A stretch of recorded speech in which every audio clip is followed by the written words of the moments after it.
Bienvenue sur Africa 24 dans cette nouvelle édition du QG News. Voici les titres de l'actualité. Comment pacifier un conflit ethnique qui dure depuis 2020? Une conférence nationale a été organisée ce mardi 21 novembre pour accélérer le processus de pacification en Éthiopie.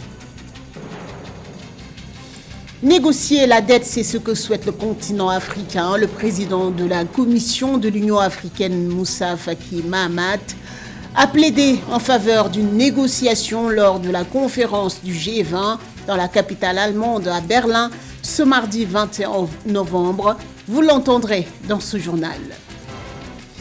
Le designer Alfadi a fêté ses 40 ans d'existence ce mercredi 22 novembre à la Maison de l'Afrique à Paris, une occasion pour faire le point sur les réalisations, mais aussi célébrer les 25 ans du FIMA, le Festival international de la mode en Afrique. Mais tout d'abord, renforcement de coopération économique entre la Turquie et l'Algérie. Le président Recep Tayyip Erdogan a effectué une visite officielle de 24 heures ce mardi 21 novembre à Alger, la capitale. Lors de cette visite officielle, le président turc a annoncé la volonté de son pays d'augmenter le volume des investissements en Algérie et de doubler la valeur des échanges commerciaux. Selon le président Abdelmadjid Tebboune, l'Algérie est devenue la première destination des investissements turcs en Afrique, des investissements qui s'élèvent à près de 6 milliards de dollars. 1400 entreprises turques travaillent en Algérie et emploient 30 000 salariés. À noter qu'en 3 ans, le président turc a visité l'Algérie 2 fois. En Éthiopie, le conflit qui oppose les forces du TPLF et l'armée régulière éthiopienne peine à être résolu. Ce mardi 21 novembre, dans le cadre d'une conférence nationale, la commission du dialogue national souhaite impliquer les minorités ethniques pour faciliter et accélérer le processus de pacification. À noter que le conflit armé dure depuis 2020. Les détails avec ce sujet de Catherine Ngombaï. Fin 2021, le Parlement éthiopien a adopté une loi portant création d'une commission de dialogue national, indiquant qu'il s'agissait d'un bon pas vers la résolution des problèmes politiques de l'Éthiopie et la fin des conflits en cours dans le pays. Seulement, au courant de l'année 2022, de nombreux affrontements ont été enregistrés dans l'état d'Oromia et de l'Afar entre l'armée éthiopienne et les rebelles du TPLF qui réclament l'implication des minorités ethniques dans les processus décisionnels du pays. Dans l'optique de trouver une solution définitive à cette crise, la Commission du dialogue national a annoncé mardi 21 novembre 2023 lors d'une conférence qu'elle impliquerait davantage les minorités ethniques dans le processus de paix du pays. Le nouveau dialogue inclusif résoudra toutes les discordes que nous avions auparavant, car elles seront résolues de manière civile. Ensuite, nous pourrons modifier notre constitution, nous pourrons ajuster tout ce que tous les Éthiopiens jugeront utile de faire pour participer à ce processus plus large et plus vaste. À l'heure actuelle, selon le Bureau de la coordination des affaires humanitaires des Nations Unies, OCHA, plus de 10 millions de personnes ont besoin d'une aide humanitaire dans le pays. Le programme alimentaire mondial souligne que 40% des Tigréens souffrent d'un manque extrême de nourriture. Le blocus des services essentiels, y compris les banques, l'électricité et les communications, a aggravé les problèmes existants dans la pire sécheresse de l'Afrique de l'Est depuis 2021. N'est-il pas temps de se mettre autour d'une table et de discuter de nos différences? C'est une nécessité. Nous avons vu en Éthiopie qu'il y avait de profondes divisions, que ce soit au niveau de l'élite politique, des leaders d'opinion dans les médias ou même au niveau de la société. Le 2 octobre 2016, l'Éthiopie a été le théâtre d'affrontements entre les membres de la population Oromo et le gouvernement central d'Addis Abeba alors que se déroulait le festival traditionnel Oromo Iresha dans la localité de Debre. La localité est située dans la région de l'Oromia, l'une des 9 régions administratives de l'Éthiopie, dont le tracé est défini par l'ethnie des populations y résidant. La minorité Oromo représente aujourd'hui environ 35% de la population éthiopienne, dont nombre de ses membres sont à la tête de contestations contre le gouvernement. À l'occasion de la conférence du G20 Compact With Africa 2023, tenue ce mardi 21 novembre à Berlin, La capitale allemande, le président de la Commission de l'Union africaine, Moussa Faki Mahamat, a annoncé que l'Afrique souhaite négocier sa dette avec les partenaires du G20. A noter que l'Union africaine, qui compte 55 membres, a récemment intégré le G20 le 9 septembre dernier. Samantha Saberou-Saboubanga. Dans un contexte de crise économique généralisée, l'Afrique souhaite négocier sa dette avec ses partenaires du G20. C'est ce qu'a déclaré le président de la Commission de l'Union africaine, Moussa Faki Mahamat, à l'occasion de la 5e édition du sommet compact avec l'Afrique du G20, tenu lundi 21 novembre 2023 à Berlin, la capitale allemande, dont plusieurs dirigeants africains ont pris part à cette édition, entre autres le président ivoirien Alassane Ouattara, le chef de l'État sénégalais Macky Sall et enfin le président du Nigeria Bola Tinubu.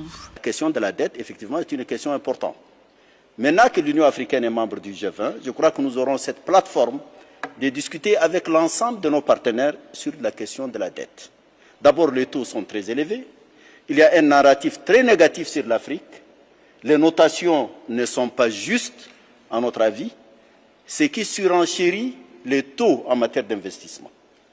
Nous aurons souhaité que le gouvernement, comme le fait l'Allemagne, comme le font d'autres, c'est de soutenir les entreprises pour leur permettre d'investir dans les économies africaines. Moussa Faki Mahamat a exprimé des préoccupations concernant les taux d'intérêt élevés et la perception négative qui influe sur les investissements dans la région. Il a ensuite évoqué la dette africaine alors que beaucoup de pays du continent sont actuellement très endettés et s'exposent à des défauts de paiement. Le président de l'Union africaine Azali Assoumani, quant à lui, a évoqué l'importance du partenariat historique entre l'Afrique et l'Europe, en particulier avec l'Allemagne, soulignant un rôle crucial pour ce pays. J'appelle enfin à l'élargissement de l'initiative compacte avec l'Afrique à l'ensemble des pays africains pour un partenariat plus solide, plus inclusif au profit de l'ensemble du continent et de notre continent voisin, l'Europe et les autres continents. S'exprimant à l'occasion, le chancelier allemand Olaf Scholz a annoncé des investissements de 4 milliards d'euros en faveur de l'Afrique d'ici 2030. Lancé en 2017 par l'Allemagne, le G20 Compact with Africa vise à renforcer la coopération économique avec 13 pays africains en améliorant le cadre économique et en stimulant les investissements étrangers. Rappelons que l'Union africaine a officiellement intégré le G20 en septembre 2023. Le Nigeria pourrait subir des pertes colossales liées au changement climatique d'ici 2050. Au compteur 460 milliards de dollars selon un rapport du think tank local Agora Policy. Pour trouver des alternatives, les autorités nigérianes devraient investir massivement dans les énergies renouvelables et dans l'efficacité énergétique. Elle devrait également œuvrer pour la promotion d'une agriculture intelligente et résiliente au changement climatique, un sujet de Philoméntine. Le Nigeria, centre névralgique des économies de l'Afrique de l'Ouest, est en première ligne des risques et effets du dérèglement climatique. Si rien n'est fait, le pays ouest-africain pourrait enregistrer des pertes économiques estimées à 460 milliards de dollars d'ici 2050, selon un rapport du think tank local Agora Policy. Malgré la manne pétrolière dont bénéficie le Nigeria, il n'est pas à l'abri des conséquences affreuses du changement climatique. Pour atténuer les conséquences du phénomène climatique, le Nigeria devra de plus en plus diversifier son économie, renforcer le système d'alerte précoce et l'associer au système calendaire agricole des États du pays. Le changement climatique reste donc une menace permanente et certaine au pays, surtout sur les plans sécuritaire et économique, car il affecte les produits intérieurs bruts de plusieurs pays dont les économies sont déjà en agonie. Le rapport précise que le changement climatique pourrait provoquer une baisse de 25% de la quantité d'eau disponible au Nigeria d'ici 2050. Une telle situation ne manquerait pas d'affecter négativement l'agriculture, qui est un des moyens de subsistance de l'économie nigériane. Quant aux baisses de rendement agricole, elle pourrait aller jusqu'à 50%, en plus d'une forte augmentation des pertes post-récolte. L'agriculture, qui absorbe plus de 70% de la population active, est grandement menacée. La sécurité alimentaire du pays, le plus peuplé en Afrique de l'Ouest, l'est également. Les inondations sont récurrentes et représentent une menace pour la production agricole. On pourrait également mentionner les vagues de chaleur qui assèchent et détruisent les plantations agricoles. Le Nigeria devra développer des stratégies d'adaptation de son agriculture à la réalité de l'heure, mais aussi et surtout investir dans des infrastructures adéquates pour assurer la résilience des communautés. Par ailleurs, de nombreux pays du Sahel ont subi de graves inondations, dont le Nigeria. À noter qu'en 2022, les catastrophes naturelles ont causé plus de 8,5 milliards de dollars de dommages économiques en Afrique.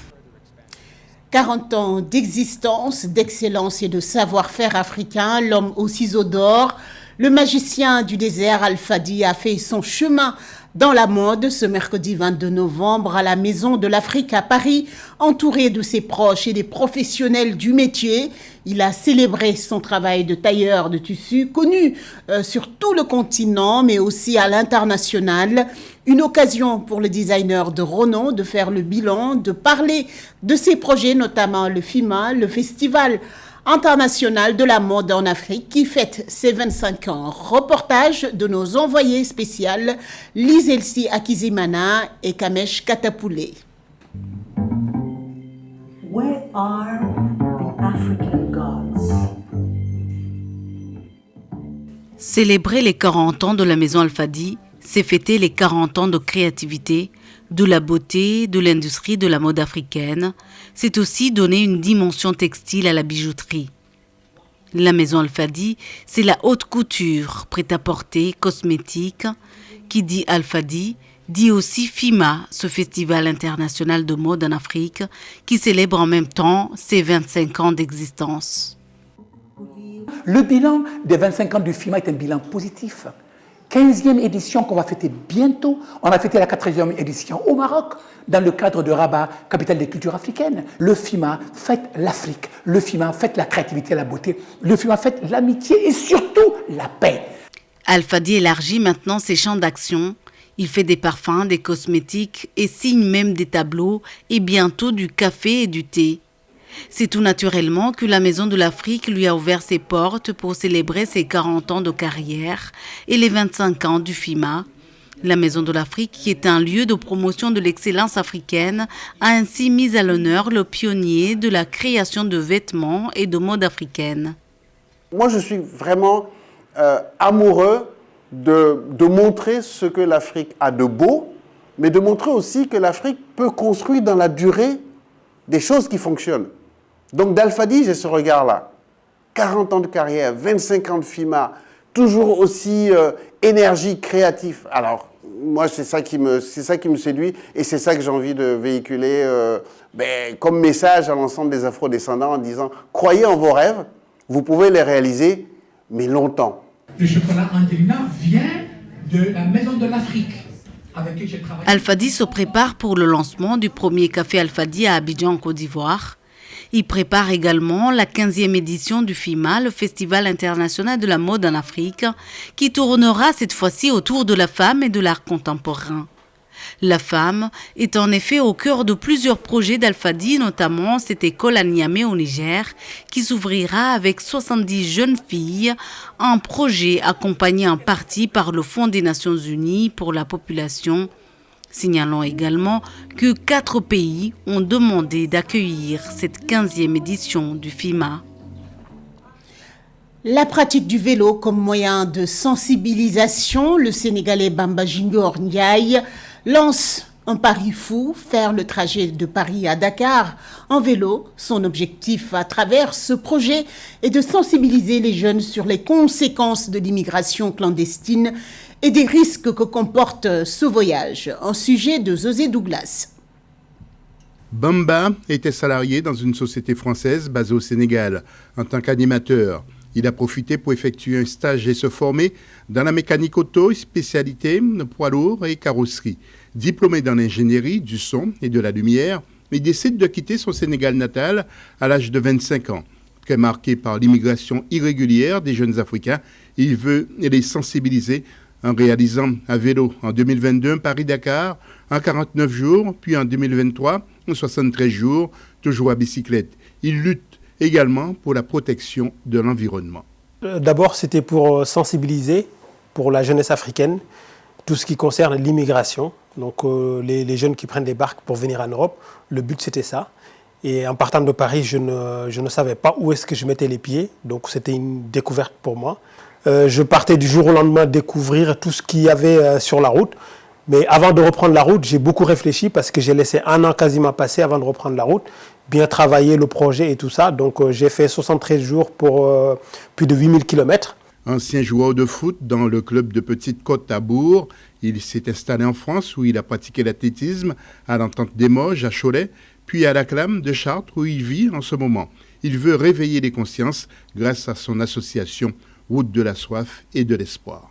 Alors, je ne dirais pas que les jeunes ne doivent pas s'expatrier parce que moi-même, je suis expatrié parce que je ne suis pas né en France. Je suis sénégalais, donc je suis venu en France, mais légalement, avec un travail, avec les papiers. Donc, je peux retourner au Sénégal quand je veux, voir la famille, voir tout le monde. Donc, moi, mon but, c'est pas de dire aux gens « ne venez pas » parce que je ne suis personne pour dire aux gens « ne venez pas ». Mais quand vous venez, venez légalement, dans les meilleures conditions possibles pour garder la dignité.